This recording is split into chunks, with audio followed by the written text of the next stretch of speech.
He is a PhD from Oxford University in UK, and his PhD thesis was Christian and Islamic theology. So namaste everybody. First and foremost, thank you to everybody who helped organize this.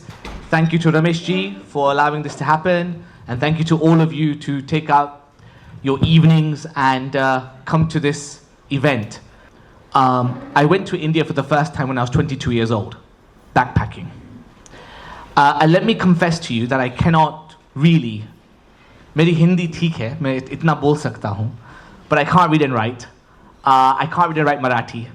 I can't read and write Bengali. All the languages you might need to study Keshav Hedgewar. So how on earth did I end up doing this?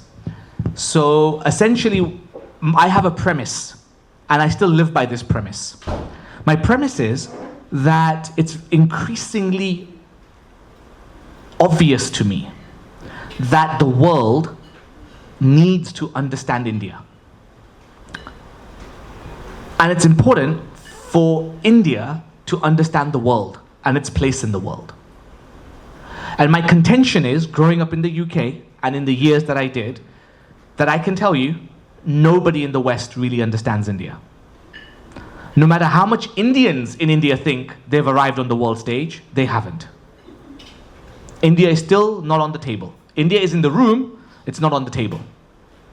And I firmly felt that from a policy level, why is that the case? And with a certain career that I've had, a certain experience that I've had, I realized that it's because there is a deep lack of understanding.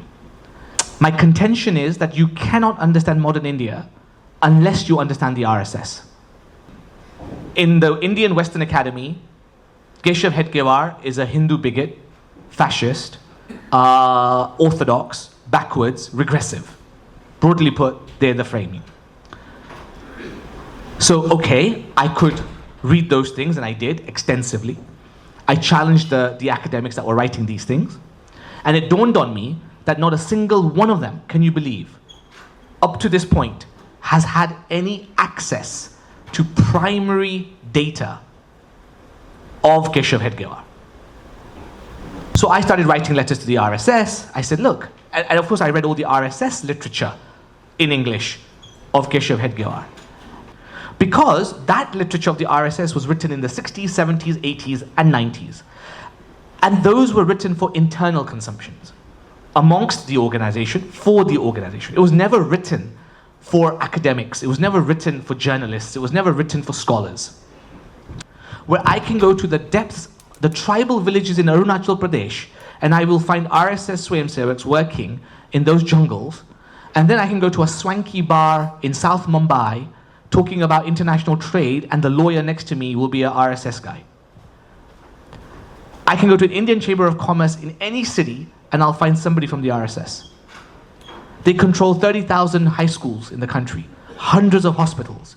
The largest labor unions in India are RSS. This is a once-in-a-lifetime opportunity, and it's come to my doorstep. I should not turn it away. And so I engaged, not knowing what I would find. This is in 2017. It took 7 years to write this book, to research and write. It took 4.5 years of research. It took another 2 years, 2.5 years to write. So after getting all the insights from Sachin ji about what inspired him to write this book, we'll open it for a question. But before we do that, just a quick word. So RSS arguably is the most influential organization, not only in India, but all over the world. And just this past Vijayadashmi, RSS completed its 100th year. And what could have been the better timing to really get to know about the man behind this RSS, the mind and the person who is, and we can get to know through this book, which Sachin ji has researched so well.